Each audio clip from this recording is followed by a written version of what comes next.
Hello আমার দুষ্টু প্রিয় মিষ্টি বন্ধুরা তোমরা সকলে কেমন আছো?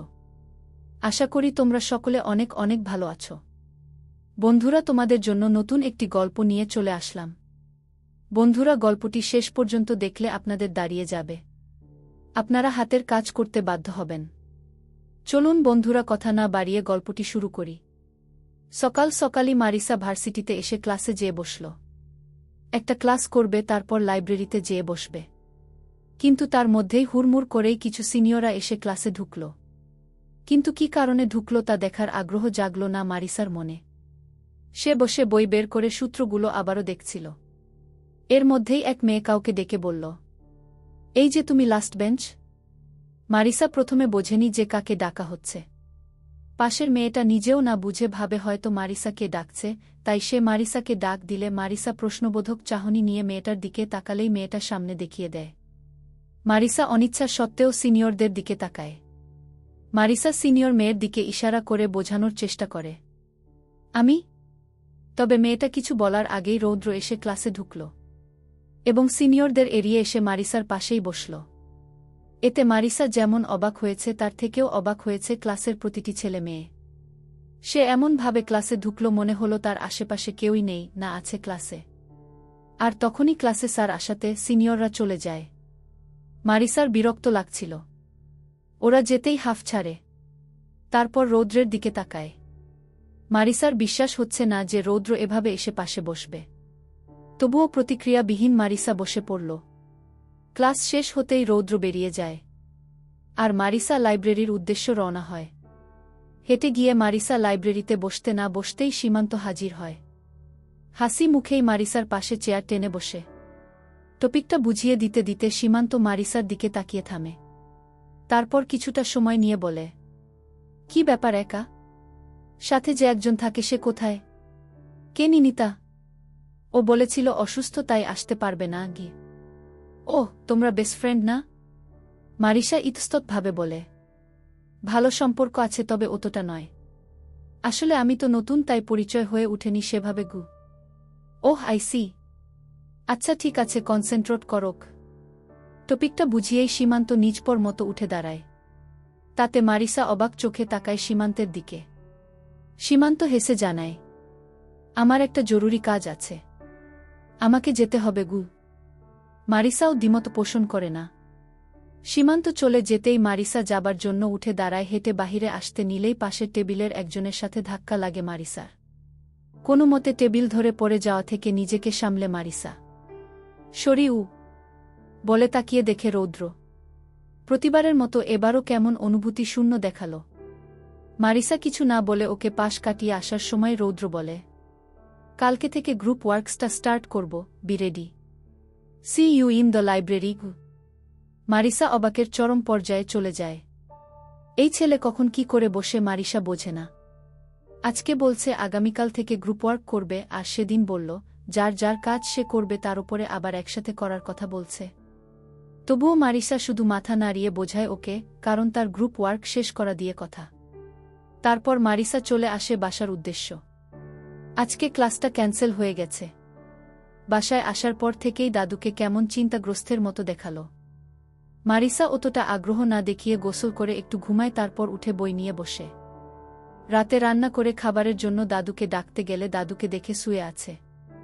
তাই মারিসা যেয়ে দাদুকে ডাকলে দাদু ঘুম থেকে উঠে খাবার খেতে আসে। দাদুর আর আগের মতো সুস্থ সবল নেই, তার শরীরটা দিন দিন বেক্তি হচ্ছে। খেতে খেতে দাদু বলে, মারিসা দাদুভাই হুম একটা কথা বলবো। বলো। তোমার জন্য একটা বাসা খোঁজো গো। মারিসা চমকে তাকালো দাদুর দিকে। হঠাৎ করেই বাসা খুঁজতে কেন বলছে দাদু? এই বাসায় উঠেছে এই তো কিছু মাস হলো। হঠাৎ করে বাসা ছাড়লে উঠবেই বা কোথায়? আর অচেনা শহরে বাসা পাবেই বা কোথায়? মারিসা দাদুকে প্রশ্ন করে, বাসা কোনো খুঁজবো দাদু ভাই? এই বাড়িতেই তো আমি ঠিক আছি গি। না দাদু ভাই, বড় সাহেবের সাথে ছোট সাহেবের নাকি ঝামেলা হয়েছে। আমার জানামতে ছোট সাহেব একা থাকতে পছন্দ করেন। তুমি কি ইনডাইরেক্টলি বোঝাতে চাইছো উনি এখানে উঠবেন? দাদু চুপ থেকে মাথা নাড়ায়। মারিসা ফুস করে একটা শ্বাস ফেলে। মাসের মাঝখানে কোথায় যাবে? এত কষ্ট করে এত বড় একটা ভার্সিটিতে চান্স পেল। এখন থাকা নিয়ে সমস্যা, তাই কি এখন আবারও বাড়ি চলে যেতে হবে? না, এটা কখনোই পারবে না। এবার বাড়ি ফিরলে আর শহরে পড়তে পাঠাবে না, আর আবারও সেই একই ঝামেলার সম্মুখীন হতে হবে তার। না, তাই যত কষ্টই হোক তার বাসা খুঁজতে হবে। খাওয়া দাওয়া শেষ করে শুয়ে শুয়ে এইসব চিন্তা করে আর ভাবে কালকে আর ক্লাসে যাবে না। সে কালকে বাসা খুঁজবে। সকালে উঠেই সে বাসা খুঁজতে বের হয়ে যায়। এই শহরের দিকে বাংলোর মতো বাসা পাওয়াটা কঠিন। আর এখানের বাসাগুলোর ভাড়াও বেশ চওড়া, যা মারিসার বাড়ি থেকে দেয়া পকেট মানির সাথে কুলোবে না। আবার কোনো এক অজানা কারণে সে তার এই বাড়ি পরিবর্তনের কথা বাড়িতে জানাতেও পারবে না। তাই মারিসা খুঁজতে খুঁজতে একটা গার্লস হোস্টেলের হদিশ পায়। সেখানে যেয়ে কথা বলতেই মারিসা একটা সিট খালি পায় এবং কথাও বলে নেয় সে আজকে রাতেই উঠতে চায়। টাকা অ্যাডভান্স পেমেন্ট করে মারিসা সব গুছিয়ে দাদুর থেকে বিদায় নিয়ে চলে আসে হোস্টেলে এবং সব গুছিয়ে নেয়। সব কাজ শেষ হলে মারিসা তার ক্লান্ত শরীরটা নিয়ে কোনো মতে ফ্রেশন আপ হয়ে বিছানায় শুয়ে পুরো রুমে চোখ বুলায়। তার সাথে রুমমেট নাই, গ্রামে গিয়েছে। আপাতত একাই থাকবে মারিসা, তা শুনে একটু শান্তি লাগলো মারিসার। শরীর ক্লান্ত থাকায় আজ খুব দ্রুতই ঘুমিয়ে পড়ে মারিসা, যা মারিসা নিজেও টের পায় না।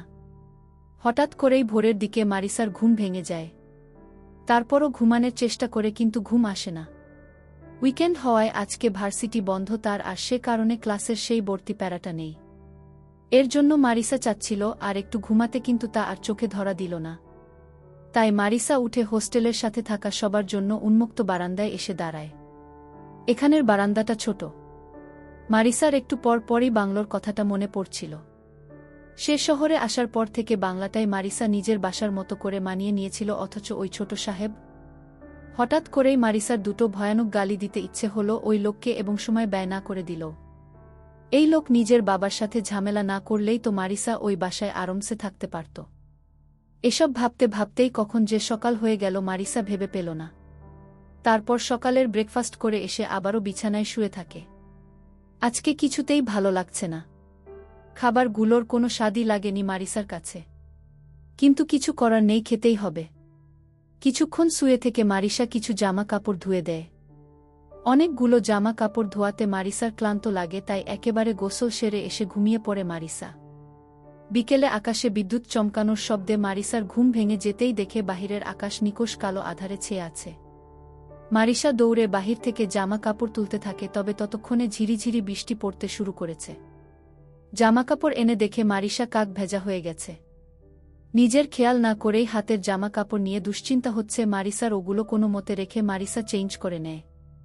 ততক্ষণে বাহিরে ঝুম বৃষ্টি নেমে গেছে। জোরে জোরে বিদ্যুৎ চমকাচ্ছিল। মারিসা এমন জোরে বজ্রপাত ভয় পেত তার কৈশোর থেকেই কোনো এক ভয়ানক ঘটনার পর থেকে।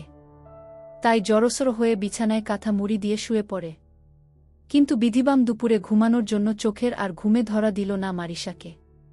উল্টো যতবার বজ্রপাত হলো ততবার কেঁপে কেঁপে উঠে গুনগুনি কাঁদতে থাকে মারিসা। রাতের খাবার খাওয়ার সময় হতে মারিসা হোস্টেলের ক্যান্টিনে এসে কোনো মতে খাবার খায়, তবে অত্যধিক ভয় পাওয়ার কারণে এবং কান্না করার কারণে মাথায় ভীষণ যন্ত্রণা অনুভব হয়, যার কারণে বেশি একটা খেতে পারে না। তাই সেখান থেকে চলে এসে আবারও শুয়ে পড়ে। কিছু সময় অতিক্রম হতেই মারিসার কাছে নিজের শরীরটা কেমন গরম গরম ঠেকল মারিসার। তাহলে কি জ্বর আসবে? মারিসা এমন জ্বর তো খুবই খারাপ, একেবারে ঘায়েল করে যায়। সাথে জ্বর আসলে সহজে তা ছাড়তে চায় না, আর হুঁশও থাকে না। তাহলে এবার জ্বর আসলে তাকে কে সেবা করবে? কি করবে এখন মারিসা? এসব ভাবতে ভাবতেই মারিসার চোখের সামনে সব অন্ধকার হয়ে আসল। মারিসা বুঝল তার শরীর এখন পুরোপুরি অসুস্থতায় আক্রান্ত হয়ে গেছে।